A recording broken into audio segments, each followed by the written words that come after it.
Holy shit! Wow.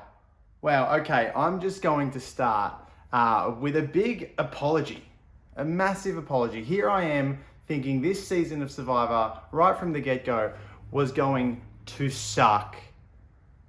I thought it was going to fall down the same path as our Blood vs. Water season from last season. Has potential, but falls flat. I saw all the people they'd cast and was like, these people suck. And you know what? They did suck. They all got voted out, bar two. Two were still in.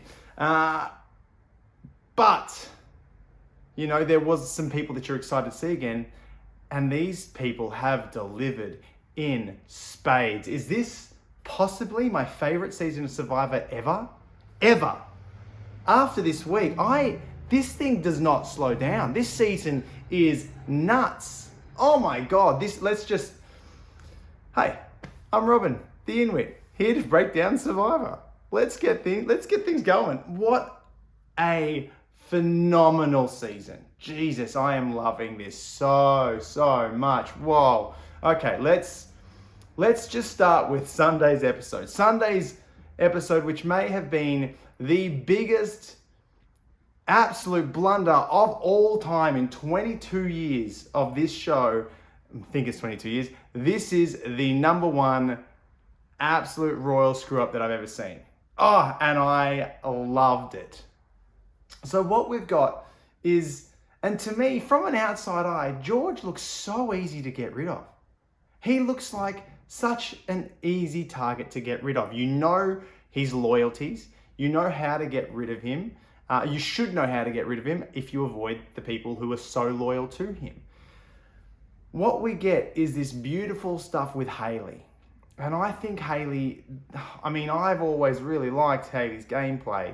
And I know there's a lot of people, I see a lot of people on like the Facebook forum about how much they have a lot of hatred towards different sort of players and how mean they are. It's the game.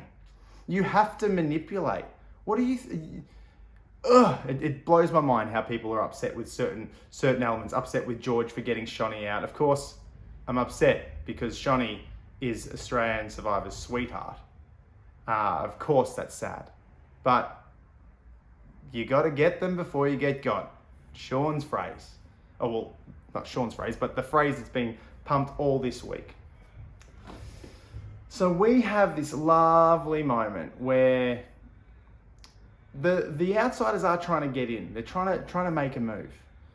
And they want Simon back. And Simon, I don't know why George wants to get rid of Simon, to be honest with you. Simon is a gold mine. Simon you take to the end. And Simon now, like I said, fell in a great position where, now he's starting to thrive with individual immunities. He's won 4 solo challenges, 3 of them being individual immunities since merge. So that looks threatening. He has nothing other than that to really give it the speech. So I'd be going to the end with Simon as much as I probably... Out of everyone, Simon's high on my list to go to the end. So I don't know why people want to get rid of Simon. I don't know why George, aside from the personal vendetta, wants to get rid of Simon. But we have this moment where Simon, again, just doesn't get it. Simon's been given an offer from Shaun. Shaun's had his idol for 22 days and no one's known about it. And then he decides to tell everybody about it. Whoopie-doo. Great move. That's the least of his worries in this episode. So we get Simon's big conflict. Simon wants to get rid of George. He wants to be the Kingslayer, and he's starting to get a bit excited about this. He thinks about it, but he needs to actually think about it. He needs to see where he stands and where his game's going to go from here. And then he wins individual immunity, and somehow all the time when you win individual immunity, there's always got to be at least one person that says, I have all the power. When you have no power, you don't have any different, like you have power when you choose who goes to the end with you at the end. That's it. But right now, there's no power. There is the fact that you just don't go home. You may have to disrupt other people's plans, but you very rarely have power just because you won individual immunity. But he wins it, and that gives him the confidence that he can now be the Kingslayer, even though it would never be his move. It's going to be Shaun's move. Shaun plays the idol correctly. George goes home. And then what I do really love, it's not rocket science. George is coming across like an absolute genius here, but it's not rocket science. Simon goes and hugs Shaun first. I mean, that is as clear as day. But how George works it, how George just delivers that message to everyone is brilliant. These are the two people, this is the splits. Simon, Simon races off because he knows what he's got. He's got the information, that's all he needs. George pulls everyone aside. Simon's not with us. We're going all on Sam. Love this. I really love that quick switch, the quick adjust and pivot to what really needs to happen, and the quick read on he knows they're not together. And then what you do get is that lovely moment where, because you do have to get rid of George, and we get an absolute flawless attempt to get rid of George by Hayley. Hayley goes over, has a simple conversation with Nina. If you've got an idol, Sam's probably the best person to play it on. You haven't heard it from me, Sam was the best person to go on. And high chance George goes home. This gives a little bit of excitement to Nina, and then Sam comes along and says, I don't trust Hayley. Now, why doesn't he trust Hayley? What has Hayley got to lose from giving this information out? There is nothing. She loses nothing from this leak of information. Because this is a moment where it is a 1 in 3 shot, and you can potentially, if you are smart enough, go, okay, well, they play it on me. Maybe they won't play it on me. They'll play it on the second most obvious person, but maybe they see that as an obvious target. They play it on the third. Like, the chance of getting playing the idol for Sam correctly is 1 in 3. The odds are pretty good. So Hayley can't really be pinpointed that she leaked the information away.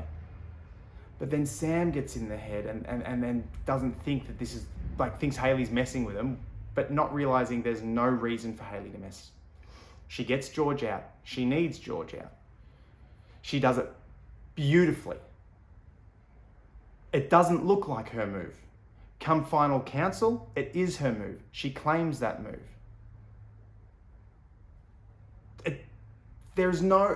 Her putting out a fake name doesn't benefit her game in the long run, in the slightest.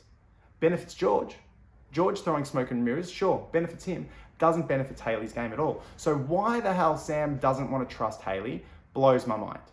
Then anyway, Nina finds an idol. We have 2 idols. And we're watching, me and some mates are watching it together. Dean, he'll probably potentially say this.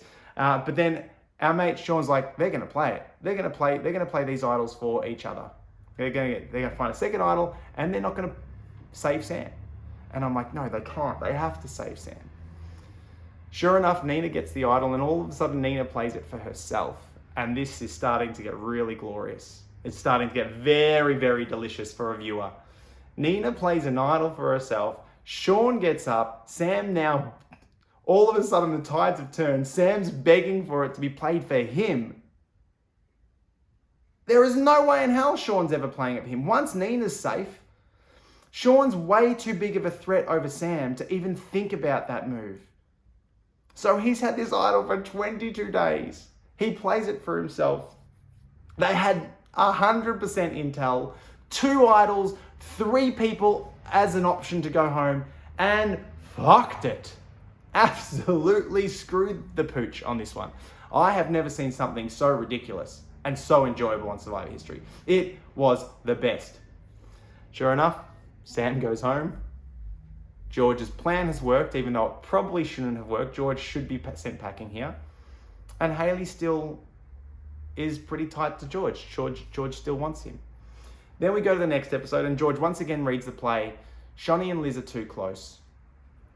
Shonee finds an idol. Shonee says she's going to use it to blindside someone. This one's a tough one, because losing Shonee sucked, because I really wanted Shonee to get George. I thought Shonee was playing an amazing game. Shonee had done a lot of great things, and she is very good socially. But, I mean, she said something that she was just very flat. That day she was very flat. She even says in the tribal something's up. She says something's up prior. You see all the clocks ticking, or the clogs going over in her mind. The edit shows us that. It also shows us George at the middle of the night, just going back and forth and really working out what to do. He says we got to get rid of Shonee to Jerry. Jerry doesn't believe him. Jerry doesn't think it's the right move. Jerry doesn't know how to play the game. Goes to Hayley. Hayley's on board. Okay, now it's easy. It's a sell. Shonee's going home. But Shonee has this idol. But she must have been just spent. She must have just had nothing left in the tank that day. She just must have had a flat day. And she just lets it go by. She walks away without an idol. She goes home. And that sucked. It sucks because when you see someone like Shonee, who is so in tune, she made one mistake keeping Flick, but she redeemed from that mistake. And this mistake again, becoming so close with Liz and not realizing the ramifications of that, and then falling into this. It's a trap. It's a big trap to fall into. And she just fell into this trap of forgetting the other person. And if the other person is George, you need to know, if you play with a George, you need to stroke George's ego. George is king. You have to make George believe he is king, much like Hayley is currently doing, and do everything without George having any knowledge. But you need to pander to him. You need to make him feel amazing. And he needs to be in control, and you need to let him be in control. Whereas the whole time, you need to control. And when she lets that go and kind of lets George not get the attention, not get his little puppy dog stroking, and not get the ego stroking that George so readily needs, it's game over. And I had a conversation with some mates just recently about one of my mates thought it was too early for him to make that move. It's not too early. It is not too early. Shonee is a massive threat, but she's not seen as the biggest threat here. So George takes out a massive threat in Shonee, who Shonee could beat George. I believe Shonee could have easily beat George. Not easily, but she could have put up a good fight, because George is he's out in the open. He's playing very, very, very, a very bold game, but a very clever, intelligent, strategic game. So he's got a lot to sell, and he's not as annoying to everyone as he was his first season. But I believe Shonee can take him. I believe Shonee for George is a massive threat. Not for everybody else. Everybody else has got George. Then you've got Hayley, a 2-time winner. Then you've got Shaun. And everyone's hell-bent on Simon because, foolishly, they believe his threat meter is going up because he's winning individual immunity. Let him win. Let him win those immunities. So George makes the right move. George strikes. If there's an opportunity, you take it. Hayley tried to take it the day before, and it failed because no fault of her own. Her execution was flawless. The people she was dealing with were flawed. So this happens, and you know what? Hayley jumps on board because Shonee's expendable to Hayley as well. Hayley needs George on her side 100%. She needs George to trust her as much as she can before she strikes. Then we get the next episode where we lose Shaun. And I'm trying to work out what happened here. Hayley goes again for George's throat. Again, another great time to take George out. She puts the seeds. Matt and Jerry, you can't trust Matt and Jerry because they are too loyal. It's that quote from, I'm going to do Simon here. It's the quote from Pirates of the Caribbean. Me, I'm dishonest. You can always trust an honest man to be, you can always trust a dishonest man to be honest. Oh no, you can always trust, see, I'm Simon again. You can always trust a dishonest man to be dishonest. And this is what you have here. You've got Jerry and Matt who are so loyal. You can't trust them because you know they are going to be loyal to George. So Hayley doesn't have much of an option because Simon's taken Matt with them to that little group of 4 when Simon wins the car, and throws out the 60 grand in the pool, in the water there. Now, the only reason I think she's done that, and it's weird because she's won $500,000 through the game, so 60 grand is nothing compared to what she's won. If she wins again, she's the first Australian Survivor millionaire. Because she's outplayed them all. So the 60 grand shouldn't really be seen as such a big problem. However, it seems to be that everyone's afraid to take on George. George has put himself in such a position of power, and he knows he's in a position of power, which for some strange reason is making everybody afraid. And they don't want to take a chance because they can't. Whereas in actual fact, everyone's thinking the same thing. Right now, the only people you can't include is George, Jerry, Matt. George right now to me is an easy blindside. For the past 3 episodes, he's been an easy target. Everyone's afraid of the idol. But you know what? When someone is in so much power, they don't see it coming. And I'm sorry people who don't watch enough Survivor and think every vote out's a blindside. That's a blindside when they don't see it coming, hence the name blindside. George has too much power. He's too confident. He's already said, this is how I'm winning the game. He is so easy to get out. When someone has that much confidence and that much arrogance towards their game, easy to manipulate. And everyone else is thinking it. Easy to think he's amazing, let his plan go ahead, and meanwhile, everyone else stacks on George. He goes home not even seeing it. The 60 grand is a leak of information that will most likely come back and bite Hayley in the bum because George didn't go out on Tuesday night. George should have gone there. He should have gone Sunday. He definitely should have gone Tuesday. He definitely should have gone Tuesday. Now, why is everyone so afraid? Hayley sets the seeds, but maybe I would love to chat to Hayley here to see what happened here. But Hayley, the edit shows her start to just vanish. This is the time. She's kind of set everything up like George, let's do George. And then it peters away to nothing. Because all of a sudden, Shaun wants Matt. Why does Shaun want Matt? To take out a henchman of the king. Go for the throat. I don't know where this idea of Matt came from. And we end up with this wishy-washy vote that means absolutely nothing. And in the end, Shaun goes home. Because, this is the only reason I can think about it, is Hayley has set up a 3-3 split. Hayley gets rid of another target. Hayley gets rid of someone else and also paints her devious manipulation on Nina, which hyper-focuses George towards Nina now. That Nina can't be trusted and allows Hayley space to maneuver around. However, the leak of information of the 60 grand to Matt loses the time that she has the space to make that move in. We most likely will see Matt tells George about the 60k leak. George, we do see Queen versus King. We see that in the next episode. So we're going to have a clash, which we should never have had. Now George has his defenses up.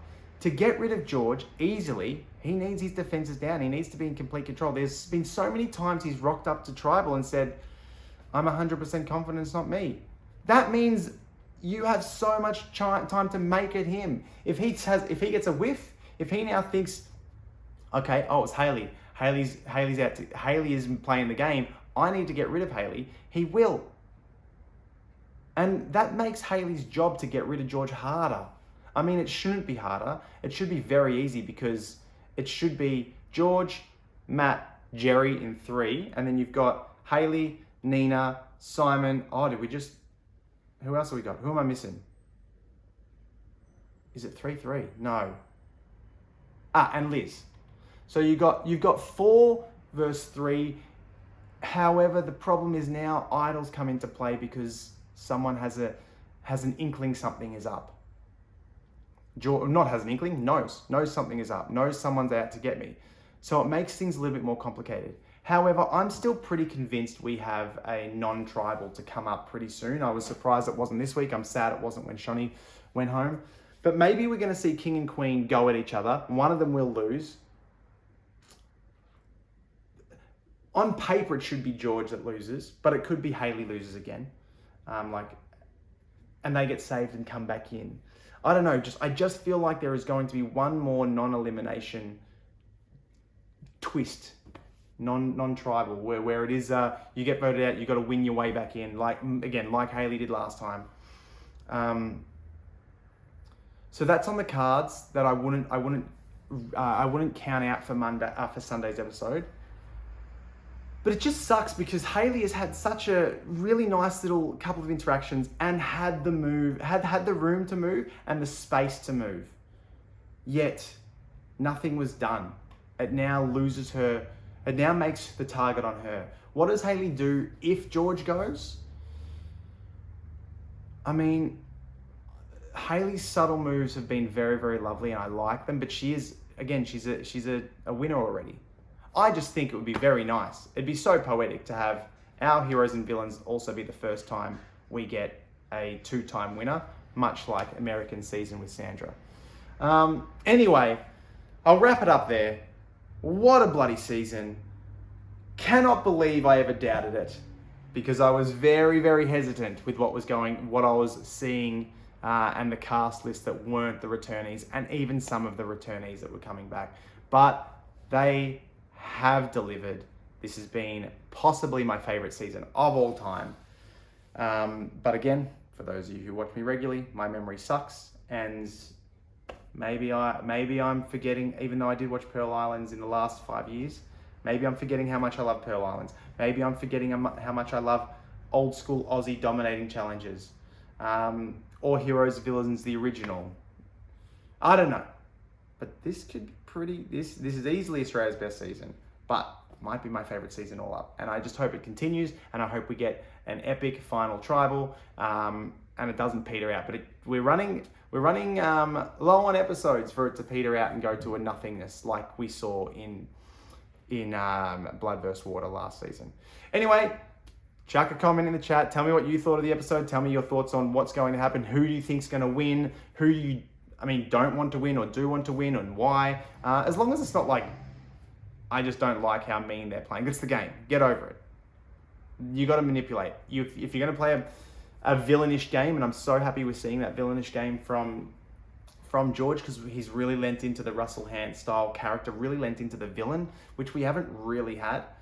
I think it's important, and I think if that's the way you want to play, you got to own it, and you got to respect his strategic moves, because they're bloody brilliant. Love him or hate him, he is Australian Survivor.